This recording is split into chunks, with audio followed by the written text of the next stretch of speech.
नारद जी ने श्राप दिया और जैसे ही नारद जी के श्राप की बात कही तो पार्वती जी आश्चर्यचकित होकर पूछती हैं कि अच्छा देव ऋषि नारद जी ने श्राप क्यों दिया?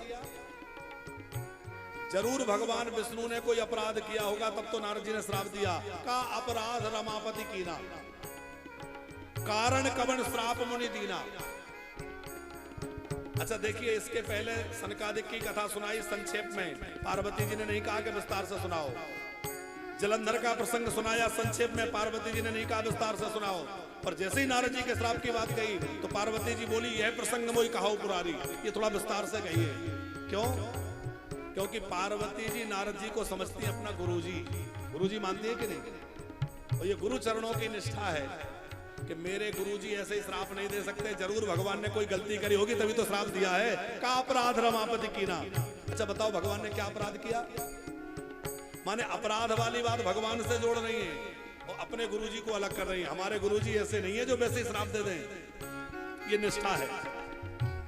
तब भोले बाबा ने वह प्रसंग सुनाया। देवी हिमालय की उपत्यका, एक ओर गंगा जी का प्रवाह, दूसरी ओर हिमालय के शिखर। एक गुफा में बैठकर नारद जी तपस्या करने लगे। अब ये प्रसंग आपको संक्षिप्त तो सुना दे क्योंकि जन्म का समय तो हो ही गया है, तो संक्षिप्त तो सुनाए। बहुत ध्यान से सुनना आप लोग, जितना ध्यान सुनेंगे उतना जल्दी हो जाएगा। तो आचार्य जी नारद जी तपस्या कर रहे थे, इंद्र को भय लगा, उसने कामदेव को भेजा। कामदेव का कोई भी प्रभाव जब नारद जी के चित्त पर नहीं हुआ तो कामदेव हार थक करके नारद जी के चरणों में गिर गया और कहा कि क्षमा कर दीजिए जो आपके साथ मैंने धृष्टता की। नारद जी बोले मुझे कोई चिंता नहीं, मुझे कोई क्रोध नहीं है, डरो मत, मुझे तुम पर कोई रोष नहीं है। अच्छा नारद जी के मन में एक विचार आया कि मेरे ऊपर काम का कोई प्रभाव नहीं हुआ और मुझे इस पर क्रोध भी नहीं आया। शंकर जी को तो क्रोध आ गया था, मुझे क्रोध भी नहीं आया और मुझे इंद्र के पद का कोई लोभ भी नहीं है। ये तीनों ही सबसे बड़े खतरनाक बाधक हैं, काम, क्रोध और लोभ, और मैंने तीनों को जीत लिया। अब तो बड़े गर्व में भर के शिव जी को सुनाया। भोले बाबा ने समझाया देखो अभिमान नहीं करना चाहिए। फिर भगवान विष्णु को सुनाया। भगवान विष्णु ने इनका गर्व दूर करने के लिए मायामय नगर का निर्माण किया, विश्व मोहिनी कन्या को प्रकट किया और वहां नारद जी उलझ गए है। थोड़ी देर पहले भगवान से कह रहे थे मैंने काम को जीत लिया और थोड़ी देर बाद आए भगवान, एक काम आ गया। भगवान बोले अभी तो कह रहे थे काम को जीत लिया, आप कह रहे हो काम आ गया। बोले नहीं, एक जरूरी काम आ गया था। क्या? बोले आपन रूप देव प्रभु मोही। अच्छा आपने ऐसे लोग देखे होंगे पहले के जमाने में कि शादी ब्याह में कपड़ा मांग लेते थे, भैया हमारे पास बढ़िया कपड़ा नहीं है, अपना कोट दे दो। कोई गाड़ी वाहन मांग लेते हैं, पर आपने ऐसा कोई नहीं देखा होगा जो कहे कि शादी करना है आप अपना रूप हमें दे दीजिए। रूप तो अपने ही रखना पड़ेगा। पर नारद जी कह रहे हैं आपन रूप देव प्रभु मोही। पर नारद जी के चरित्र से यहाँ एक शिक्षा लेना है कि नारद जी के मन में तपस्या करने की इच्छा हुई तो किसको याद किया? भगवान को। सुमरत हरहि श्राप गति बाधी। जब तपस्या की इच्छा हुई तब भी भगवान को याद किया और जब विवाह की इच्छा हुई तब भी भगवान को याद किया। इसका मतलब है आपको जीवन में भक्ति की इच्छा हो तो भी भगवान, और भोगों की इच्छा हो तो भी भगवान को याद रखना, तो भगवान आपका पतन नहीं होने देंगे। आपके मन में कोई भी भाव आए और उसको भगवान से जोड़ते रहना। हर हाल में भगवान को याद करते रहोगे तो भगवान आपको पतन नहीं होने देंगे। नारद जी को बचा लिया। अच्छा नारद जी भगवान से कह रहे थे जेहि विधि हो है नाथ हित मोरा, करिए सो बेग दास में तोरा। ये चौपाई याद कर लीजिए और प्रतिदिन अपने उसमें जो है आप लोग भी इस चौपाई को गाया करें। कौन सी? ये चौपाई आप लोग भी याद कर लीजिए। जही विधि हो है नाथ हित मोरा, करिए सो बेग दास में तोरा। जही विधि हो है नाथ हित मोरा, करिए सो बेग दास में तोरा। क्यों? प्रभु मैं जो मांग रहा हूं, मान लो हम संपत्ति मांग रहे हैं, पर क्या पता उसमें हमारा हित है कि अहित है? पता है क्या? हम जो मांग रहे हैं उसमें हमारा हित है या नहीं है ये हमें पता नहीं है। इसलिए भगवान से ये कहें कि प्रभु आप तो हमारा जिसमें हित हो वो विचार के वही करिए। अच्छा, जैसे हित की बात नारद जी ने कहा तो भगवान क्या बोले? हित नहीं, मैं तुम्हारा परम हित करूंगा।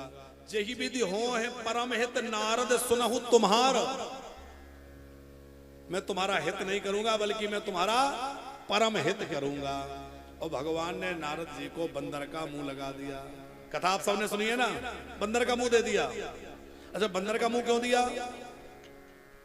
मानो भगवान का एक संकेत है कि नारद जी काम का बंदर बनना चाहते थे और मैंने कहा काम के बंदर मत बनो, तुम तो राम के बंदर हो, तो राम के बंदर बने रहो। इस संसार में हम सब नाचने वाले हैं और नचाने वाले दो हैं। कौन है? बोले एक काम और एक राम, दो नचा रहे हैं। सब ही नचावत राम गोसाई एक, और दूसरे बोले काम के नचाए हम नाच रहे हैं। कई बार किसी से पूछो भैया कहां से आ रहे हो? बोले जरा काम से गए थे। किसी से पूछो कल कथा में नहीं आए?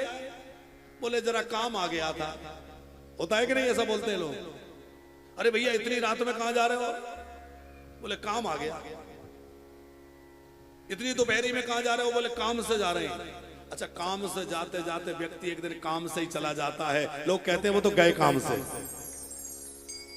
है, इसलिए काम से मत जाओ। तो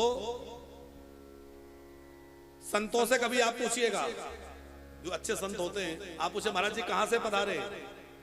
बोले राम जी की कृपा है, राम जी की इच्छा से अभी तक चित्रकूट थे, अब राम जी यहां ले आए। अच्छा महाराज जी आप कहां जा रहे हैं? बोले सोच तो रहे वृंदावन चले जाए, फिर आगे जैसी राम जी की इच्छा।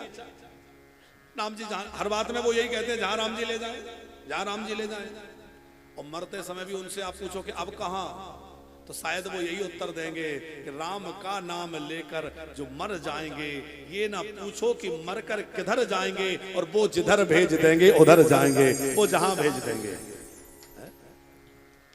तो संसार में प्रवृत्त तो संसारी भी होते हैं और संत भी होते हैं, पर अंतर क्या है? बोले संसारी काम की प्रेरणा से और संत राम की प्रेरणा से प्रवृत्त होते हैं। संत जो कुछ करते हैं वो राम की प्रेरणा से। संत भी बड़े बड़े मठ मंदिर बनाते हैं, आश्रम बनाते हैं, पर वो परमार्थ के लिए। वो हम भी बड़ी बड़ी हवेली कोठी बनाते हैं, पर वो अपने स्वार्थ के लिए, अपने परिवार के लिए तो दुनिया जीती है, पर दूसरों को अपना परिवार बनाकर उनके लिए जीना कोई संतों से सीखे। भैया वो तो संत ही कर सकते हैं। आज आचार्य जी हमें इस बात की बड़ी संतुष्टि मन में होती है कि चलो ठाकुर जी की कृपा ऐसी हो गई, हम तो किसी लायक नहीं है, आप सबके बीच के हैं, आपके सबके अपने हैं, और भगवान ने कृपा करके ब्रजवास करा दिया। और ब्रजवास कराया सो कराया, कितने लोगों की सेवा हो रही है। आश्रम बन गया, सैकड़ों सैकड़ों बुजुर्ग आकर के वहां आश्रय प्राप्त कर रहे हैं। ऐसी माताएं रोती हुई आती है। महाराज जी टीवी पे आपको देखा था, हम क्या बताएं, बेटे ने मारपीट करी, बहू ने गाली गलौज करी, और कहां जाए? कोई बात नहीं है माता जी, यहां रहो। बुजुर्ग, अच्छा माताएं तो रोके अपनी बात कह भी देती है, पर बुजुर्ग बेचारे किसी से कह भी नहीं पाते। ऐसे बुजुर्ग भी आते हैं। महाराज जी क्या बताएं, पत्नी रही नहीं, बच्चे पूछते नहीं, तिरस्कार करते हैं, गालियां देते हैं, क्या करें? हम कहते हैं बाबूजी यहां रहो। ऐसे दंपत्ति, अभी आगरा की एक मैया आई थी आचार्य जी, वो कह रही थी कि महाराज जी हमें एक कमरा देके यही रख लो। हमने कहा क्या बात है? बोली बेटा बहू दोनों जयपुर में रहते हैं, 4 वर्ष का नाती हो गया, अभी ना तो नाती की शकल देखी और ना नाती ने जो है नाती से फोन पे बात हुई। हमने कहा क्यों? वो बहुत रो रही थी, बाबूजी भी रो रहे थे, क्यों नहीं देखी? बोले बहू का स्पष्ट आदेश है कि माता पिता से कोई संपर्क नहीं रखोगे तो ना तो बेटा कभी बात करता और ना नाती को कभी बात करने देते। बहू तो करती रही। बोले इतना पीड़ा होती है कि कम से कम एक बार नाती को देख तो लेते कि 4 साल का हो गया, कैसा दिखता है। बेटे से भी बात नहीं होने। अब आप विचार करो उन माँ बाप पर क्या बीतती होगी। दिल्ली से एक बुजुर्ग दंपत्ति आए थे, वो भी सुनाते थे, एक बेटा तो विदेश में शिफ्ट हो गया, विदेश रहने लग गया, एक बेटा दिल्ली में रहता है, पर उसने माता पिता से संबंध तोड़ लिया, अपने मन की शादी कर ली और मन माफिक शादी करके अलग रहने लगा। सच्ची घटनाएं हैं ये सब, हमारे यहाँ जो लोग आते हैं। तो वो बाबूजी माताजी दोनों आते हैं, कई बार आते हैं। तो वो कहते हैं कि महाराज जी दिल्ली में बेटा बहू रह रहे हैं और वो माताजी बीमार हो गई। पड़ोसियों ने फोन किया कि तुम्हारी माताजी बीमार है, बहुत ज्यादा सीरियस है, अमुक हॉस्पिटल में ले जा रहे हैं, आ जाओ। बेटे ने कहा आज तो फोन कर दिया, आज के बाद मत करना, मेरे लिए मेरी मां मर चुकी है, वो जो चाहे होता रहे, मुझे मतलब नहीं है। आप विचार करिए दुनिया कहां जा रही है। ऐसे बुजुर्गों को कम से कम आश्रय मिल जाता है, उनको जीने की उम्मीद दिख जाती है कि चलो भैया वानप्रस्थ में रह के अपना बुढ़ापा आराम से बिताएंगे। कम से कम ये चिंता तो नहीं रहेगी कि एक चला जाएगा तो दूसरे जीवन साथी का क्या होगा। उन बुजुर्गों को वहां आश्रय मिल रहा है, भोजन मिल रहा है, दवाई मिल रही है और एक सुंदर वातावरण। देखो रहना और रोटी देना जरूरी नहीं है। एक बात ध्यान रखना, बुजुर्ग हमारी रोटी के भूखे नहीं है, बुजुर्ग हमारे प्रेम से दो बोली के भूखे हैं। आप प्रेम से उनसे थोड़ा बोल लीजिए, उसी में खुश हो जाते हैं, रोटी के भूखे नहीं है। अब आश्रम में रहने से ही है, कितने बुजुर्ग जब रहते तो आपस में एक दूसरे से बातचीत करना, मिलना जुलना, हास परिहास, पर भजन संकीर्तन सत्संग, तो उसके बीच में रह करके कम से कम वो आनंद से तो अपना जीवन काट रहे हैं, बल्कि उनके जीवन का सदुपयोग हो रहा है भजन में। तो हमें इस बात की बड़ी प्रसन्नता भगवत कृपा से होती है कि भगवान ने चलो इतने लोगों के सेवा में तो लगा रखा है।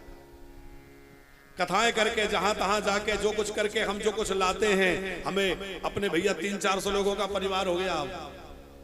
लोगों का तो 4-5 लोगों का परिवार रहता है। हमारी इतने बुजुर्ग, इतने माताएं, इतने वानप्रस्थी, फिर इतना सेवा परिकर, करीब 50 तो कर्मचारी हैं सब लोगों की देखभाल के लिए, व्यवस्था के लिए। तो उस सबकी व्यवस्था चलाना है, तो हमें ये प्रसन्नता रहती है कि चलो हम कहीं से मिलता है ले जाकर के और वहां संतों का भंडारा करते हैं, ब्राह्मणों को जमाते हैं, हमारे बुजुर्गों की सेवा होती है। चलो कम से कम कुछ तो भगवत कृपा से हो रहा है। तो नारद जी ने कहा मेरे अंदर काम आ गया, लेकिन उन्होंने भगवान पर बात छोड़ दी। बोले जही विधि होए नाथ हित मोरा। तो भगवान ने कहा कि अब मैं तुम्हारा हित ही करूंगा, और भगवान ने अपना बंदर बना दिया। जयमाल लेकर के कन्या आई तो जयमाला किसके गले में डली? भगवान नारायण के। वो नर रूप में आए, माला डली। नारद जी बहुत क्रोधित हुए और बंदर सा मुंह देख करके बहुत नारद जी ने क्रोध करते हुए भगवान को श्राप दे दिया, तुमने मेरा मनुष्य का आकृति करी है, तुम्हें भी मनुष्य बनना पड़ेगा। तुमने मुझे स्त्री के वियोग में तड़पाया है, तो तुम्हें भी स्त्री के लिए व्याकुल होकर रोना पड़ेगा। भगवान बोले ठीक है और कहो। बोले तुमने मेरी बंदर की आकृति बनाई तो तुम्हें बंदरों की सहायता लेनी पड़ेगी। भगवान बोले सब स्वीकार है। तो भगवान को श्राप लग गया नारद जी का।